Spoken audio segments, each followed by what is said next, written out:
Muy buenas tardes, entonces, estimado Fernando, ¿serías tan amable de, por favor, de presentarte para empezar esta entrevista tan importante? Estimado Rubén, mi nombre es Fernando Piscoya Vera, soy ingeniero industrial de profesión, también estudio ingeniería civil. Mi experiencia es amplia porque he sido gerente de planeamiento y presupuesto y gerente de gestión de recursos hídricos en la Autoridad Nacional del Agua. He sido gerente de servicio centro, gerente general en CEAPAL y he sido consultor por 20 años en proyectos de saneamiento de agua y desagüe en varios lugares del Perú, y dispuesto a contestarte las preguntas que tú estimes por conveniente. Excelente. En primer lugar, mis felicitaciones por esa experiencia tan vasta y especializada en el tema del agua. Bien, el tema que estamos versando, estimado Fernando, como te había explicado, este curso es parte del doctorado de Políticas Públicas y Gestión del Estado. Entonces, quisiera hablar contigo unas tres o cuatro preguntas, pero todas relacionadas al problema, la problemática del agua, dado que en los derechos humanos, en la Constitución y en las leyes, se habla de la universalización del agua y el saneamiento. Entonces, quisiera, por favor, con tu experiencia, que nos expliques por qué no se da esa universalización, dado que existen brechas muy grandes en desagüe y en agua, y cuáles son sus problemas. Este problema es parte de lo que se vive en el Perú, que es la falta de planeamiento. Nosotros tenemos dos fronteras, una frontera que es el Ecuador, las principales, la que más conocemos, y otra que es Chile. Por el Ecuador, notamos que en la actualidad, año 2020, la frontera con el Ecuador no tiene agua. Y el agua viene precisamente de nuestro hermano vecino del Ecuador. Y por el otro lado, en Chile, ellos ya están sufriendo lo que es una crisis hídrica, un estrés hídrico, porque ellos han tercerizado, la agua que pertenecía al Estado chileno, ahora es privada. Entonces ellos en su planeamiento ven con muy buenos ojos el agua que está en Perú. Cuando hablamos de universalización del agua, quiere decir que el 100% de los peruanos ahora debiéramos gozar de agua y de sal. Las estadísticas en Lima, que son las mejores, hablan de que aproximadamente el 93% de los hogares de Lima cuentan con el servicio de agua y de sal. No quiere decir que el 93% gocen de 24 horas de agua y desagüe.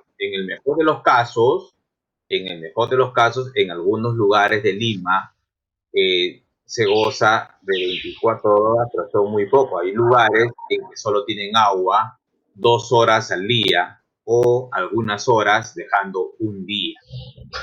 La problemática del agua en el Perú es amplia porque empieza por un tema de organización. El responsable del agua en el Perú es la Autoridad Nacional del Agua, llámese en sus siglas ANA. Esta ANA tiene una principal que está en San Isidro, pero luego tiene una subdivisión que se llama la AAA, Autoridad Autónoma del Agua. Y esta Autoridad Autónoma del Agua, que puede implicar una o más regiones, tiene lo que le denominamos ALA, la Autoridad Local del Agua. Entonces, cuando la gente de algunos lugares le preguntas por la ANA, AAA o ALA, piensa que son diferentes. Sin embargo, son una misma organización. Y recomendamos siempre que debiera llamarse ANA en todas partes.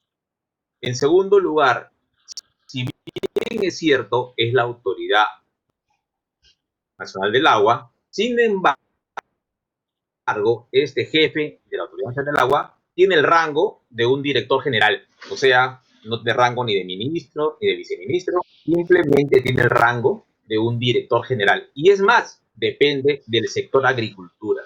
En otras partes del mundo no se configura de esa forma.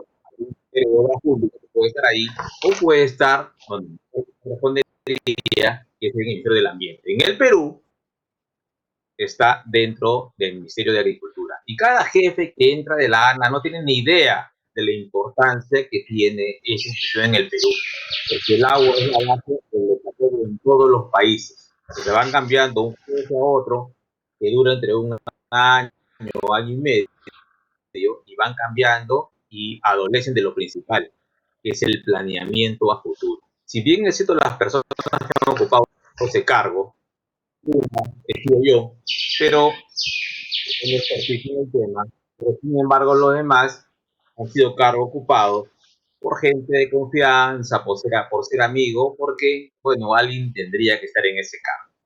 Entonces, el planeamiento del agua en el Perú, si bien es cierto, se tiende a copiar modelos de gobernanza hídrica de otros países, ha ido mejorando, pero no en la medida para saber a futuro, como ingenieros como tú o personas me preguntan, oye, ¿realmente tendremos agua para cuántos años?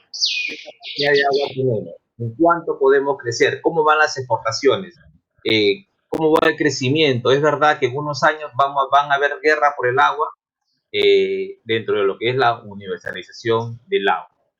Y es más, eso es en el aspecto global que maneja el ANA, pero en el aspecto de agua y desagüe, Lima y el Callao el servicio lo da Sedapal.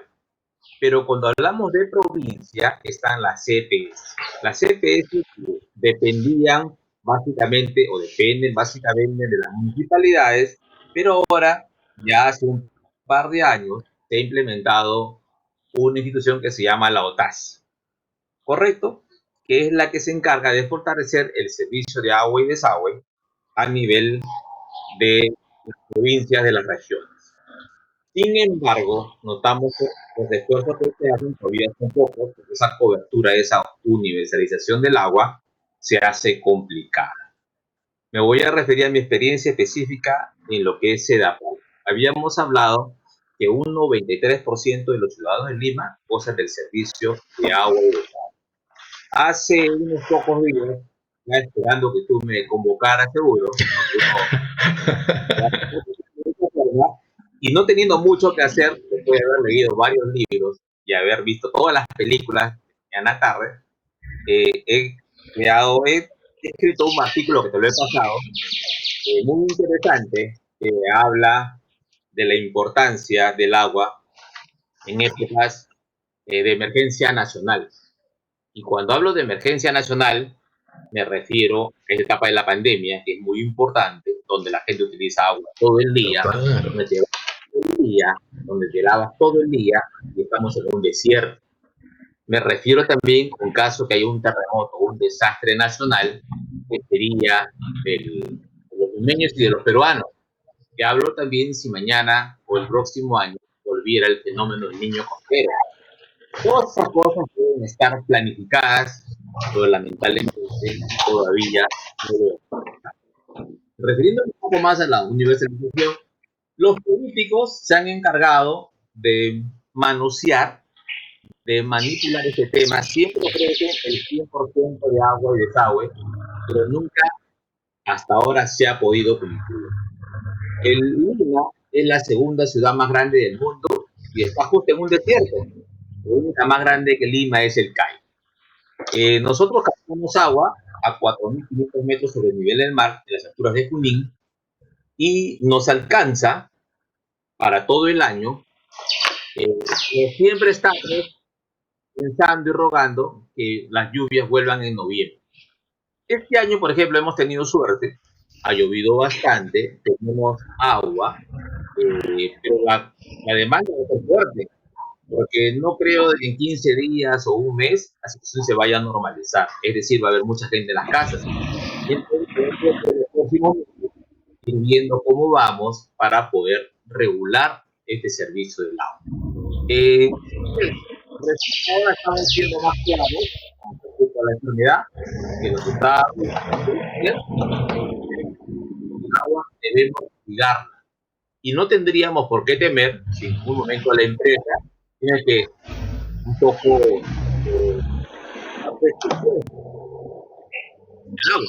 ahora, en los últimos días hemos estado viendo que como no se puede salir, entonces la gente necesita que le lleven el agua a sus casas, ¿no? Estamos hablando alrededor de 1,5 millones de personas, porque se ha despedido muchos extranjeros que han venido, que no gozan de este recurso. En Lima no hay la cantidad suficiente de camiones cisterna para abastecer toda esa demanda. Ceapal tiene 18 camiones y tiene más o menos entre 11 y 12 lugares donde podemos vender el agua. El agua la vende Ceapal más o menos a 5 soles 50, 11 cubos. 11.000 litros de agua la vende a 5 soles 50. Estos camiones deben estar registrados, deben estar registrados también en la municipalidad, deben tener su carnet de sanidad, y Ceapal les vende a 5 soles 50. Estos camiones salen con rumbo a diversos lugares y pueden rezar 1, 2, 3, 4, 5 veces, pero Ceapal no sabe exactamente a dónde están distribuyendo el agua. Es decir, estos camiones podrían abastecer hoteles, restaurantes en el camino, cobrando buenas sumas, y es difícil hacer este monitoreo. Yo realmente estoy muy contento que las actuales salen a entregar el agua, pero no se puede cubrir porque falta algo muy importante, que es el control. Ceapal está distribuido así. Tiene 3 sitios específicos: la gerencia de servicios norte, la centro y la sur. Entonces cada gerente ve cómo cubre de acuerdo a su locación.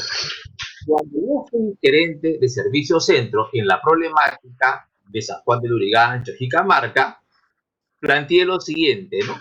Agarramos y contratamos a una persona y le pusimos una camioneta para que siguiera aleatoriamente a los camiones. Esta persona muy hábilmente y un planeamiento tuvo la dirección y los teléfonos de cada presidente de asociación, con lo cual cuando el camión salía de cargar de Apal, sabíamos y decía a dónde iba a ir. Inmediatamente se llamaba al presidente y si no iba, la camioneta lo seguía y los multaba. Esa multa implica que un mes no trabajabas cargando el agua de Ceapal y ibas a complicarte, tenías que poder trabajar. Y se logró hacer, pero al poco tiempo, por X motivos, se quitó esta fórmula, ¿no? Que ahora hubiera servido porque tendríamos control. Es decir, es una cosa, pero le falta un poco más de control. ¿Qué más? Estamos hablando de que un regulador que por ahí lo he escuchado y me has hablado de SUNAS. Entonces, cuando hace unos meses hubo este problema de la implantación de estos camiones que lamentablemente explotaron en El Salvador, Así. Salió el regulador, Ocinermin. Ocinermin es la entidad más galardonada en el Perú, premios internacionales de la calidad. Estoy viendo borroso, no sé si tengo la tuya. ¿Tú me ves bien? Mira, yo te estoy viendo borroso, lamentablemente debe ser por el internet. Digamos, ahí sí te veo perfectamente bien y cuando hablas también noto con ciertos momentos. Entonces ahí no sé por qué, es por el micro, no sé por qué. ¿Tú me escuchas normal, así ahorita, normal? ¿O con problemas? Yo te escucho normal, te veo mal, Ya. pero te escucho normal. Ah, ya, perfecto, está bien entonces, no hay problema. Ya, conforme, sigamos. Mira, acá viene mi parte importante. Tú has hablado, ibas a tocar el Cinermin, pero y ahora sí, digamos, apareció un nuevo actor que yo no lo habíamos pensado en nuestro equipo, que es el ANA. Pero entonces la cosa es, yo ahí sí ya estoy fuera de como se dice, del cuadrilátero, porque está ANA, está SUNAS, está OTAS. Entonces la pregunta, por lo que veo, hay demasiados actores en el asunto del agua. Entonces eso me da la impresión que al haber tantos actores y además que Lana, que entre comillas, según lo que tú dices tú, es el jefe de todos, sin embargo es una dirección general en el Minagri. Eso sí ya me desenfoco completamente. Fernando, ¿podrías ser tan amable de explicar ese punto para que quede bien el tema grabado? Perfecto. Tenemos básicamente 2 ministerios. El Ministerio de Vivienda, Construcción y Saneamiento. ¿Me escuchas? Sí, te escucho perfectamente. Tenemos el Ministerio de Vivienda, Construcción y Saneamiento, y CEDAPAL está adscrito a este ministerio. Y la OTAS forma parte también de este ministerio. OTAS es para provincia y CEDAPAL es para Lima. Pero acá se ve el agua de uso doméstico. Tenemos el Ministerio de Agricultura y tenemos a la Autoridad Nacional del Agua, que tiene el agua para riego, pero también da las autorizaciones y SEDAPAL tiene que pagarle por el agua para uso poblacional. Lo mismo tienen que hacer las CPS y las OTAS. Yo no creo que en provincia le paguen a la ANA, pero en Lima sí SEDAPAL está al día. Perfecto. El ANA es dueño de todo lo que es el recurso hídrico. También incluye el mar. ¿Correcto? Entonces, decimos lo siguiente. ¿Quién es el regulador del buen uso del agua de uso poblacional? Es SUNAS. Entonces, SUNAS regula a todas las entidades que están adscritas al Ministerio de Vivienda, Construcción y Saneamiento. Pero el ANA, que es la Autoridad Nacional del Recurso Hídrico, es el ente autónomo, el ente que da los permisos y que autoriza, no tiene, la única relación que tiene, o la mayor relación que tiene con esta agua poblacional es que le pague. ¿Correcto? Pero aparte de SUNAS, hay otros actores, como por ejemplo OEFA, ¿Cuál? que ve que está OEFA, en el OEFA. tema ambiental, el sí, ambiente. Sí, claro, ok. En algunos momentos, en algunos lugares, el agua, el desagüe, se va directo a los ríos, ¿correcto? A las lagunas, porque no hay saneamiento en el Perú. Entonces la OEFA es un actor muy importante, ¿no? Porque va a regular que este desagüe cumpla con normas internacionales y en provincia es muy difícil que estos se cumplan.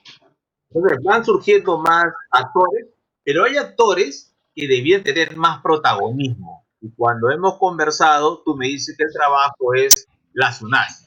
Sí. Entonces la SUNAS, ¿qué se ha encargado la SUNAS o qué es lo que hace la SUNAS? La SUNAS se ha encargado de los reclamos de los usuarios que cumplan el procedimiento y si no cumplen van a la SUNAS. Es decir, si yo he facturado mal y la facturación no es inadecuada y después del reclamo no se está de acuerdo, va a la SUNAS y la SUNAS lo que hace es decir, bueno, castigo a SEDAPAL, cóbrale lo que es, o sea, disminuye la tarifa y cóbrale lo que a mí me parece. O cuando hay una emergencia, sirve como apoyo a SEDAPAL para decir los teléfonos de emergencia o los reclamos. Pero hay muchas cosas. ¿Nada más que eso? Sí. Básicamente esa es su función. Pero la función de los proyectos, porque tú sabes que hay muchísimos proyectos que no terminan bien. Tienes actores que no es para tratarlo en este momento porque nos quedaríamos todo el día. Sí. Pero en el tema también de poder repartir el agua a través de camiones cisternas, también la SUNAS debería participar. Porque estos camiones van a sitios tan empinados y en muchos de los casos estos camiones se han volteado. Y han ocasionado daños a la población, a las casas. Pero como no ha habido una muerte en cadena como lo ha habido con la deflactación de estos camiones en Villa El Salvador, donde ha sido visto que Fernando, una pregunta, por favor. Una preguntita. Mira, sabes, tratando de precisar lo siguiente. Según tu experiencia y con el conocimiento que tienes, que ya lo estoy comprobando, de la problemática del agua, la pregunta es, ante la existencia de OEFA, SUNAS, ANA, OTAS, SUNAS, SEDAPAL y todas las EPS, la pregunta, digamos, según tu punto de vista, ¿qué actor de esos debería manejar la política nacional de saneamiento? Así, pero de manera, si se quiere, vertical, homogénea, para lograr poco a poco canalizar la inversión y lograr la universalización del agua y saneamiento. ¿Y sabes qué cosa? Una cosita, por favor. Si tratas de cuando hables, evita movimiento, porque ahí sí la cámara comienza a notar veo borroso. Correcto. A ver, ya. Mira, Rubén, el tema es el siguiente. El tema del agua y desagüe poblacional lo tiene a cargo el Ministerio de Vivienda, Construcción y Saneamiento. ¿Correcto? Como estrategia dijo, bueno, se apale Lima y para fortalecer las EPS es la OTAS. Y me parece de que el tema no está mal. Se debiera afinar Pero hay una cosa que es completamente cierta. Yo debo diagnosticar, yo debo saber realmente cuál es mi brecha. Yo tengo una brecha X y con los ingresos y con mi presupuesto no voy a pretender cubrirla en pocos años. Ni de bromas. Entonces, los proyectos de agua y desagüe son proyectos fáciles, sencillos, que no debieran tener problema, pero sin embargo, más del 50% no llegan a cumplirse en los tiempos, ¿correcto? Por N factores que los tengo identificados, pero es lo que sucede. En el mismo SEDAPAL, muchos proyectos de magnitud tienen problemas por la falta de control. Con un mayor control, todos estos proyectos debieran cumplir. Es decir, si yo tengo una brecha de 20 años, yo debo saber qué voy a hacer en el año 1, 2, 3 y no podría fallar. Y si la gente sabe que está controlada, entonces la gente haría las cosas mejor. Entonces, Felipe, quiere decir que fundamentalmente el tema, digamos, de la problemática del agua está centrado a una visión de futuro en ejecución de proyectos para lograr que se cumplan tiempos y podamos acortar esa brecha. Correcto. Ahora vamos a hacerla más fácil. Nos vamos a referir a SEDAPAL. Ya. ¿Correcto? Entonces, a 4.500 sobre el nivel del mar, SEDAPAL hace unos 2 años, 3 años, en su mejor época, podía fijar más o menos 278 millones de metros cúbicos de agua. ¿Cuánto dijiste? 278. Te lo puedo, en el artículo que te he enviado, está bien. ¿Ya? Pero vamos a suponer que son 278. Ya. Entonces, estábamos un buen año, no teníamos los huaicos, entonces era un buen año para SEDAPAL. En verano se consume bastante agua y la gente no tiene la cultura suficiente y todavía lo habla. Dice, me he bañado hoy día 7 veces, como si fuera un mérito bañarse 7 veces, ¿no? Entonces, esa gente de Lima, nosotros los de Lima, pagamos menos que las poblaciones que no tienen agua, ¿no? Porque las poblaciones donde tú le llevas el agua, ellos un metro cúbico de agua, más o menos les sale entre 15 y 25 soles.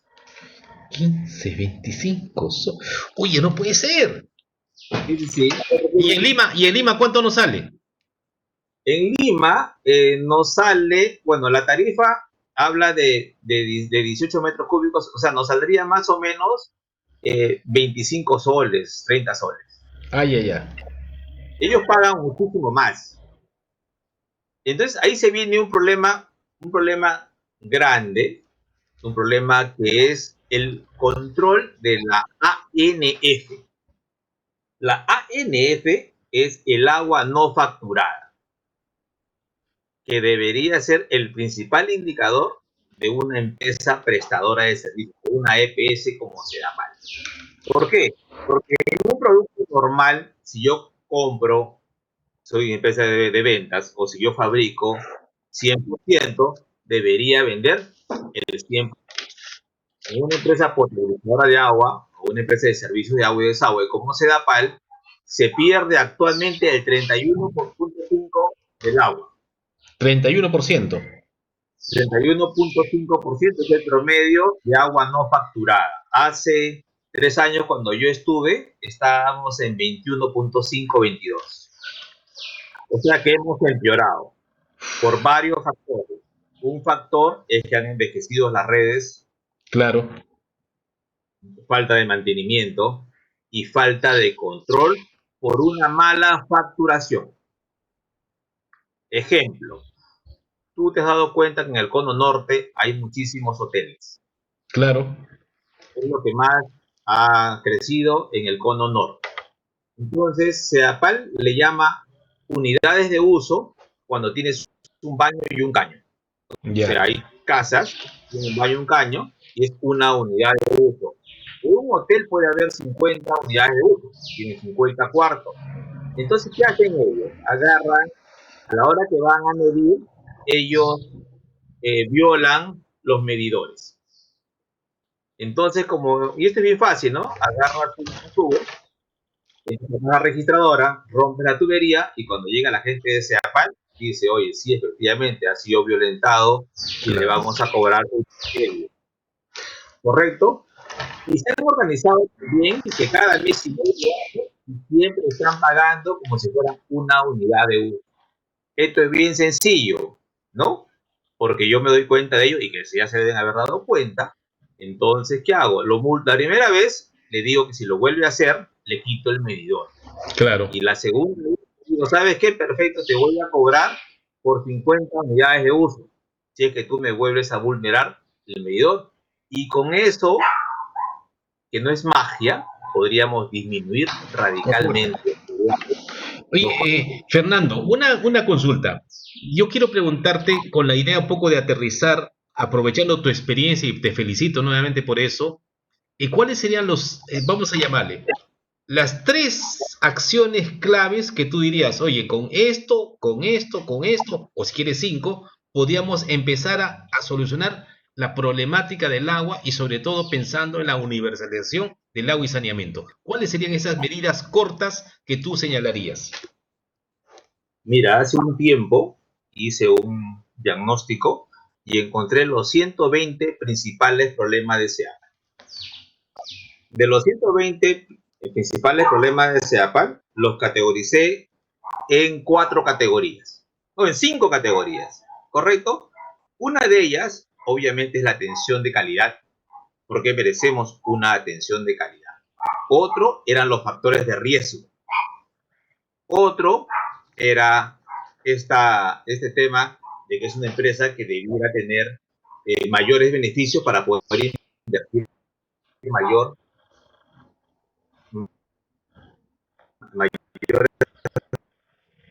proyectos de agua para los próximos años. De lo principal que yo haría es este control para disminuir el agua no facturada. Ese sería Sobre el todo punto, en esta ese sería el punto. punto número 1. Perdón, pero tú has dicho el No, primero, atención de calidad. Segundo, has dicho factores de sí, riesgo. Tercero, has dicho generar más sí. utilidades en la empresa para invertir en proyectos y crecer la red. ¿Cuál sería el cuarto punto y el quinto? Tú me dijiste 3, ¿no? Tú me dijiste 3. Ah, ya, tres, ya, está bien, perfecto. Listo. Correcto, ¿no? Entonces, Ya. dentro de ese marco, lo primero que yo haría, o lo primero que recomendaría que hicieran los directivos de SEAPAL, es este trabajo, este mayor control para disminuir el ANR, ¿no? Que son acciones de control. Si bien es cierto, la tarifa no te permite hacer mucho mantenimiento, porque se hace un mantenimiento en algunas zonas del 1% anual de cambio de tuberías y en otros el 0.8%. O sea que tendría que pasar 100 años para yo cambiar el 100% de las tuberías. Y la Fernando, garantía. una cosita, voy a parar la grabación acá, voy a parar, pero vamos a conversar unos minutos más, pero paro la grabación acá porque me parece que ya estamos ahí, ¿ya? Entonces voy a detener la grabación nada